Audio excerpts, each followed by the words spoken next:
lanjutan daripada muzakarahan kita, yaitu masalah rukun-rukun sembahyang. Kemarin syarat-syarat sah sembahyang, kemudian kita memasuki masalah rukun sembahyang. Nah, di sini bacaannya Bismillahirrahmanirrahim. Furudus salati ay arkanuha samaniyata asyara. Al-awwalu an-niyatu liqaulihi sallallahu alaihi wasallam innamal a'malu binniyati wa yajibu ayyanwiya fil faridati salasata asya'a fi'la salati wa ta'yiniha min subuhin wa ghairihi wa niyatal faridati. Nah, situ dulu lah. Nah, jadi di sini kita memasuki masalah rukun sembahyang. Jadi rukun sembahyang atau fardu sembahyang. Jadi di dalam sembahyang itu ada wajib sembahyang, ada syarat-syarat sah sembahyang, kemudian ada fardunya sembahyang, yakni rukun-rukunnya. Jadi rukun-rukunnya sembahyang ini ada berapa? Nah, di sini dibadahkannya ada 18 rukun-rukun sembahyang itu. Jadi apabila ketinggalan yang 18, salah satunya daripada yang 18 ini, karena ini merupakan rukun, apabila ketinggalan salah satu daripada yang 18 ini, kada sah sembahyangnya. Jadi harus lengkap yang 18 perkara ini. Jangan sampai ketinggalan yang namanya rukun, yang namanya fardu di dalam sembahyang ini, jangan sampai ketinggalan. Apabila ketinggalan salah satu daripada yang 18 ini, kada sah sembahyangnya. Karena itu merupakan wajib di dalam sembahyang. Jadi yang pertama apa? Di antara yang 18, yang pertama al-awwalu an-niyatu. Ujarnya yang pertama niat. Jadi di dalam sembahyang itu ada juga niatnya. Niat mengerjakan sembahyang. Niat mengerjakan sembahyang. Karena ada sabda daripada baginda Rasulullah SAW yang berbunyi innamal a'malu binniyati. Sesungguhnya amal itu harus disertai dengan niat. Setiap perbuatan itu harus ada niatnya. Termasuk juga mau memperbuat sembahyang harus ada niatnya.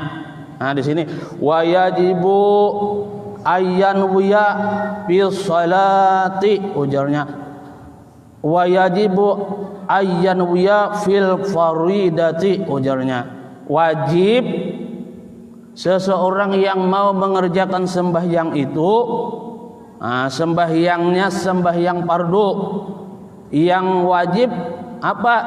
Yaitu berniat. Wajib berniat, jangan sampai kada berniat hendak mengerjakan sembahyang. Misalnya aku cukup haja, dari rumah aku sudah berniat mau mengerjakan sembahyang, kada mau kayak itu. Ada ketentuannya, maandak niatnya tuh di mana. Kada mau maandak niat maandak niat tuh mulai dari rumah. Ada ketentuannya di mana waktunya kita meletakkan niat itu, maandak niat itu di mana waktunya ada. Kalau kita berniat dari rumah mau mengerjakan sembahyang, kada bisa.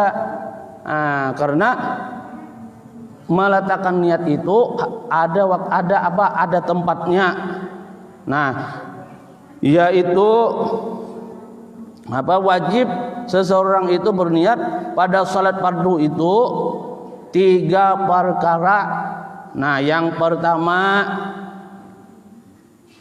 niat memperbuat sembahyang. Yang kedua menentukan wa ta'yiniha, menentukan orang yang mau sembahyang ini menentukan apa salat yang mau dikerjakan. Jadi niatnya apa? Niat mau sembahyang. Kemudian yang dia tentukan sembahyangnya apa? Nah, misalnya sembahyang maghrib misalnya, itu yang dia tentukan sembahyangnya, judulnya. Nah, judulnya apa? Yaitu sembahyang maghrib. Itu menentukan sembahyangnya apa yang bakalan dia laksanakan nih sembahyangnya. Nah, misalnya sembahyang subuh atau selain daripada sembahyang subuh. Kemudian lagi yang ketiga wa niyatal faridati. Nah, jadi yang ketiga ini yang wajib dia niatkan. Yang pertama dia berniat mau mengerjakan sembahyang. Yang kedua menentukan sembahyangnya sembahyang apa. Yang ketiga dia berniat sembahyangnya ini sembahyang apa? Sembahyang sunat kah, sembahyang fardu kah? Nah, harus ditentukan sembahyangnya. Kayak itu niatnya. 3. Nah, 3. Nah, habis sudah. Kemudian lagi yang kedua nih rukun sembahyang nang wajib di dalam sembahyang itu. Yang kedua takbiratul ihram. Takbiratul ihram ini termasuk rukun juga di dalam sembahyang. Jadi jangan sampai takbiratul ihram ini ketinggalan. Jangan sampai kada. Jangan sampai kada takbiratul ihram karena ini merupakan rukun. Apabila tertinggal kada sah sembahyangnya. Takbiratul ihram. Jadi ingat yang kedua, rukun sembahyang yang kedua yaitu takbiratul ihram.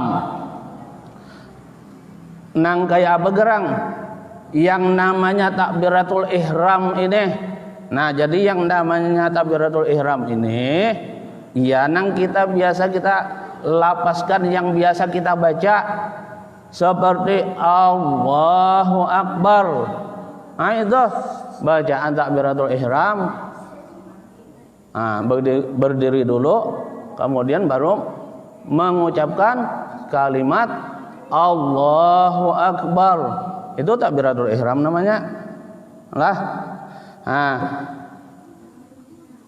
Wala yadurru ziyadatun la tamna'ul isma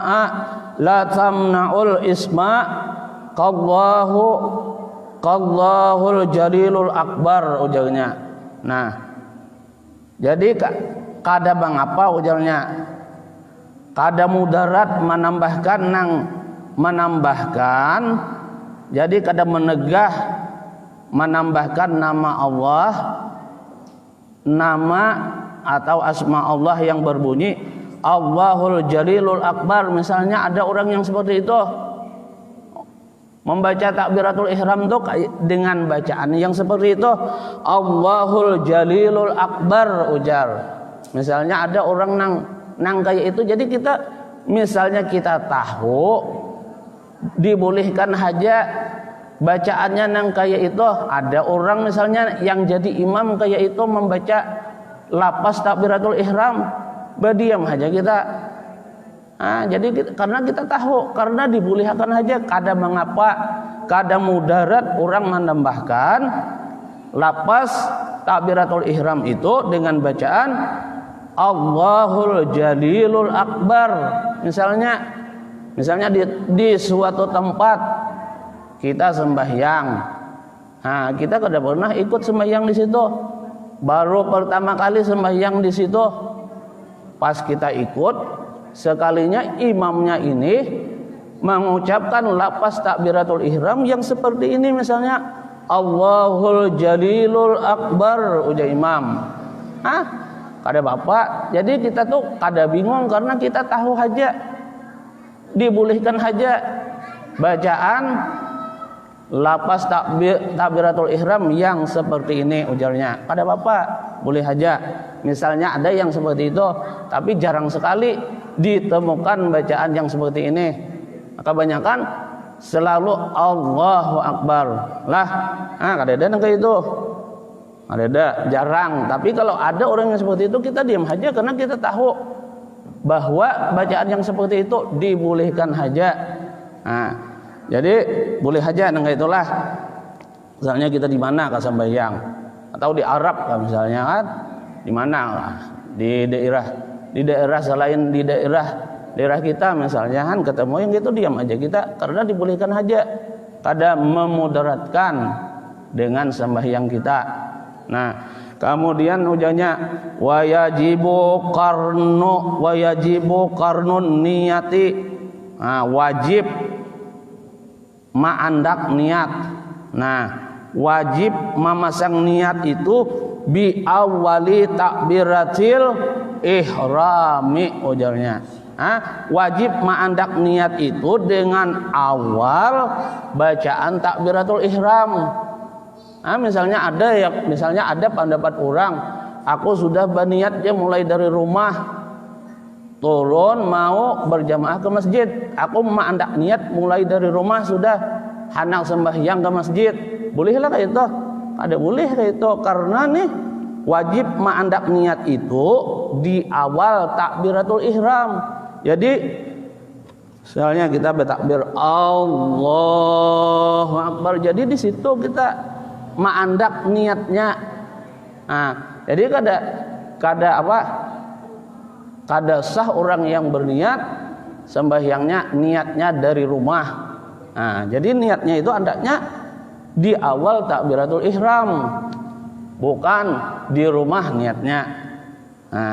Jadi wastishabiha ila akhiriha. Jadi wajib ma'andak niat tadi di awal takbiratul ihram dan menyertakan niat itu sampai akhir bacaan takbiratul ihram. Jadi mulai awal bacaan takbiratul ihram sampai habis, sampai akhir bacaan takbiratul ihram. Di situ mandak niat toh, bukan mandaknya di rumah. Bukan mandaknya di waktu kita berjalan menuju masjid, bukan. Tapi di awal takbiratul ihram mandak menyertakan niat itu sampai akhir bacaan takbiratul ihram. Ngerti ya kalau wes.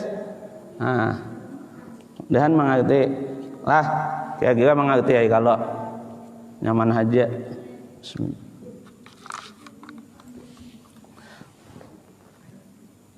Pokoknya udah jam 7.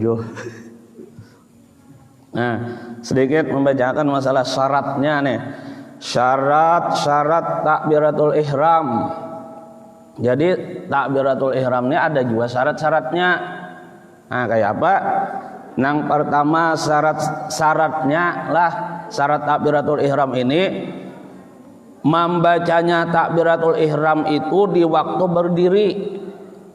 Di waktu berdiri adalah di waktu berjalan. Ada kala.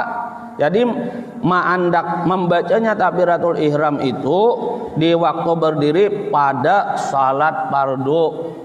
Misalnya kan salatnya salat fardu di waktu berdiri apa juga yang berdiri batul. Lah di waktu berdiri, bukan di waktu berduduk. Mandaknya membaca takbiratul ihram itu bukan di waktu berduduk.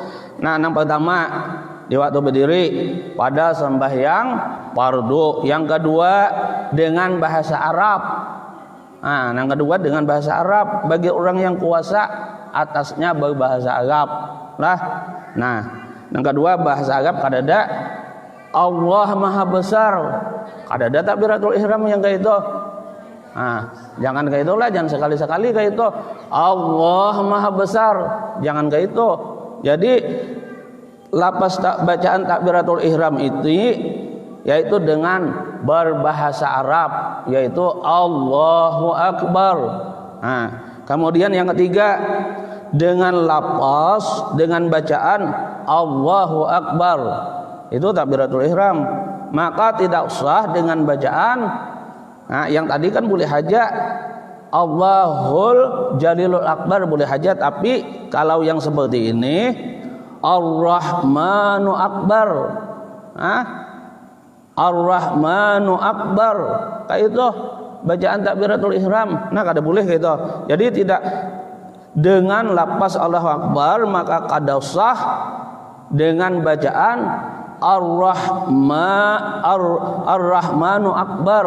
Sama ini pada nama Allah juga. Ar-Rahman ini nama-nama Allah juga, termasuk nama Allah juga. Kalau pang mau mencoba mengubah nih lafaz Allah, diubahnya dengan lafaz Ar-Rahman. Nah, bacaan Allah dia ubah dengan bacaan Ar-Rahman. Jadi orang yang seperti itu bila kayak itu tidak sah ujarnya. Tidak sah dengan bacaan Ar-Rahmanu Akbar. Bacaan Allah digantinya dengan Ar-Rahman. Nah, kada sah. Kemudian lagi yang keempat, dengan lafaz Akbar. Nah, Akbar, maka tidak sah diganti dengan, ini asalnya kalau Akbar, Allahu Akbar. Jadi apabila diganti orang, misalnya yang sembahyang ini dia rubah dengan bacaan Allahul Kabir, misalnya Akbar diubahnya dengan Al-Kabir. Sama Akbar ini juga pada nama Allah. Akbar juga nama Allah. Kabir sama juga. Nah, dia ubah Al-Akbar, dia ubah menjadi Al-Kabir. Nah, itu kada sah juga. Maka tidak sah orang yang mengganti dengan kalimat bacaan Akbar dengan kalimah Kabir. Nah, itu kada sah. Kalau bang ada dengan itu malah lain ini, misalnya ada jamaah malah lain kayak itu jalurnya lapas takbiratul ihram. Nah, kemudian lagi mendahulukan lapas Allah daripada lapas Akbar. Allah baru Akbar, jangan dibalik. Akbar Akbar Allah aja. Akbarullah misalnya. Dibaliknya yang semestinya bacaannya Allahu Akbar, dia balik menjadi Akbarullah. Misalnya bisa benar maulah apa lapas takbiratul ihram yang semestinya Allahu Akbar dia ubah menjadi apa?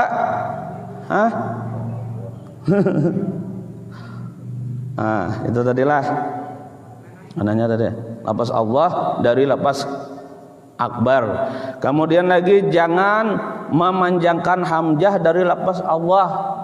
Tuh perhatikan, jangan begini Allahu Akbar, hamzah kan A. Yang A pada kalimat Allah itu jangan dipanjangkan A-nya tuh. Misalnya begini Allahu Akbar, jangan dipanjangkan A-nya. Biasa aja Allahu Akbar, Allahu Akbar, jangan kayak itu dipanjangkan A-nya, jangan alifnya. Biasa aja Allahu Akbar, la-nya yang di kalimat Allah itu boleh dipanjangkan, tapi yang di awalnya yang kada boleh dipanjangkan. Jadi jangan memanjangkan hamzah dari lafaz Allah.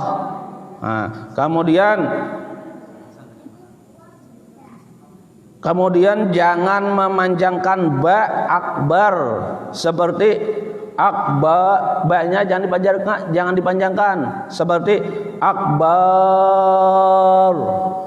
Banyak Allahu Akbar. Jangan gitu. Bar aja. Kalau bang ada. Jadi Allahu Akbar. Itu salah. Jangan dipanjangkan huruf ba yang ada di akbar itu. Jangan memanjangkan ba akbar seperti akbar. Jangan. Nah, kemudian jangan menambah waw mati atau berbaris antara lafaz Allah dan akbar. Nah, jadi jangan menambah waw, huruf waw mati atau berbaris antara lafaz Allah dan akbar. Kayak apa contohnya? Waw mati Allahu. Nah, itu ada wawunya bila kayak itu membaca Allahu akbar. Menambah waw. Nah, di antara lafaz Allah Allahu akbar. Nah, jangan menambah waw ujungnya.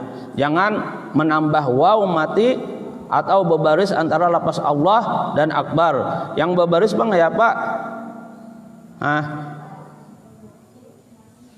Allahu akbar. Nah, itu. Wawunya ditambah berbaris lagi. Allahu akbar aja. Ada tadi kan yang dipanjangkan Allahu akbar. Yang berbaris Allahu akbar. Menambah waw. Nah, yang mati atau dikasih baris. Nah, itu kada boleh juga, kada sah juga. Kemudian lagi jangan menambah waw sebelum lafaz Allah. Kalau Bang takbir apa? Wallahu akbar. Tuh waw tuh tambahan doh. Wallahu akbar. Nih apa? Teringat takbir apa? Takbiran. Ya lah. Tak ingat takbiran di bulan puasa menjelang lebaran. Itu ada takbir kalau Wallahu akbar walillahil hamd. Ya kalau jadi pas waktu mau sembahyang tak baca yang seperti ini. Wallahu akbar ya. Nah, kayak apa kita? Bolehlah. Nah, jadi jangan menambah waw sebelum lafaz Allah. Nah, ingat itu. Halo Bang. Dalam lebaran. Nah, sampai-sampai takbir kada ingat lagi. Tak buat lafaz wallahu akbar. Nah, jangan wakaf di antara lafaz Allah dan lafaz akbar. Apa ya? Nah, lafaz Allah.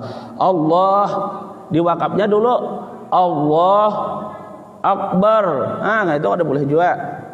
Nang semestinya Allahu akbar, dia wakaf Allah akbar. Nah, kayak itu ada boleh juga. Ingatlah itu syaratnya. Kemudian lagi bahwa mendengar dirinya akan semua huruf apa?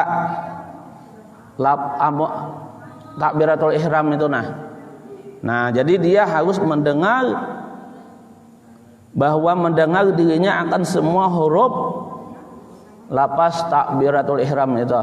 Jadi jangan kada berbunyi takbiratul ihram itu, jangan kada ada suaranya, harus mendengar diri kita sendiri.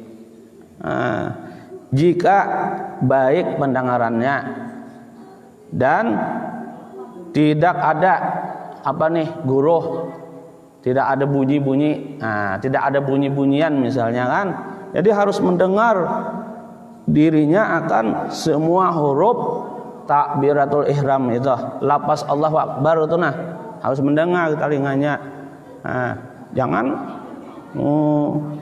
kada berbunyi, dia sendiri aja kada mendengar, apalagi orang lain.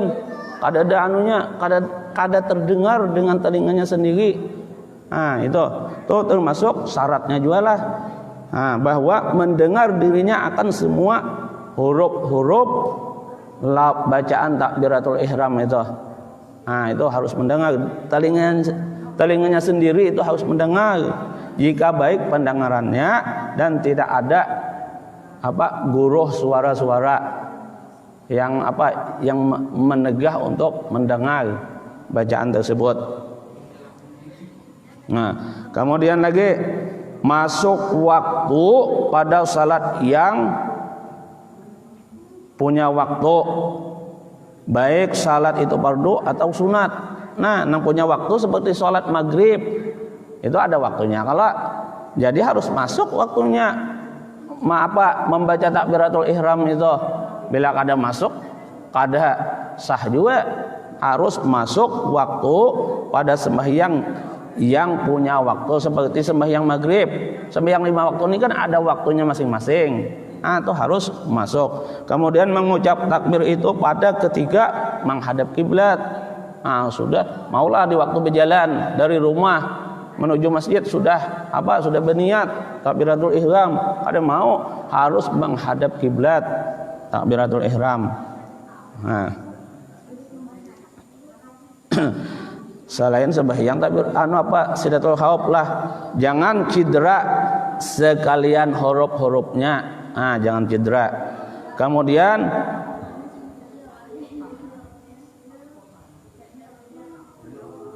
mandudiakan takbir makmum dari takbir imam jika salat berjamaah. Jadi si makmum ini jangan mendahului takbiratul ihramnya si imam. Amannya sembahyangnya berjamaah. Jadi jangan coba-coba si makmum ini untuk mendahului takbirnya imam atau bersamaan dengan imam. Mendahului jangan, bersamaan pun juga jangan. Jadi ujarnya mendudikan takbiratul si makmum ini daripada takbiratulnya imam jika sembahyangnya berjamaah. Gitu. Itu syaratnya diantaranya ada 16 untuk di kitab sini. Masalah rukun sembahyang ini juga kalau di kitab yang ini, di dalam kitab Syarah Sitin ini rukun sembahyangnya ada 18. Kalau di kitab yang lain-lain itu ada 13. Kenapa sini jadi ada tambahan menjadi 18? Karena di dalam kitab Syarah Sitin ini tumak ninah itu termasuk. Sidin masukkan juga sebagai rukun sembahyang. Tumak ninah. Kalau di kitab-kitab yang lain tuh tumak ninah kada termasuk, kada dimasukkan. Jadi kalau di sini dimasukkan sidin karena orang yang sembahyang tanpa tumak ninah, sembahyangnya kada tumak ninah, atau kada sah juga sembahyangnya. Jadi misalnya kayaknya ada masalahnya. Misalnya rukuk, habis rukuk iktidal langsung rukuk tuh kada ada tumak ninahnya itu. Nang sembahyang yang sepercepat. Rukuk, bangkit, sujud langsung. Itu kada ada tumak ninahnya itu. Jadi tumak ninah di sini di kitab Syarah Sitin ini tumak ninah dijadikan sidin sebagai rukun di dalam sembahyang juga. Karena itu merupakan orang sembahyang tanpa tumak ninah kada sah sembahyangnya. Jadi dijadikan izin sebagai rukun juga. Habis sudah.